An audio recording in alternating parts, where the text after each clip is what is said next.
ഇത് നമ്മുടെ ബീജാപ്പൂർ സുൽത്താനേറ്റിലെ സുൽത്താനായിരുന്ന ആദിൽ ഷാ അദ്ദേഹത്തിൻ്റെ മക്ബറയാണ്. ഗോൾഡ് കോമ്പസ് എന്ന് പറയും. അപ്പോൾ അതിലാണ് നമ്മളുള്ളത്.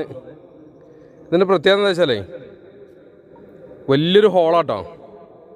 അപ്പോൾ ഇതിൻ്റെ ഈ ഒരു കൺസ്ട്രക്ഷൻ ഒരു റൗണ്ടായിട്ടുള്ള മിനാരം. അപ്പോൾ ഇതിൻ്റെ ഉള്ളിൽ നമ്മൾ കയറി കഴിഞ്ഞാൽ വിസ്പറിങ് ഗാലറിയിലപ്പോൾ നമ്മളുള്ളത്. ഇവിടുത്തെ എക്കോ എന്ന് പറഞ്ഞു കഴിഞ്ഞാൽ ഒരു രക്ഷയില്ല, ഭയങ്കര ഒരു ഫീലാണ്.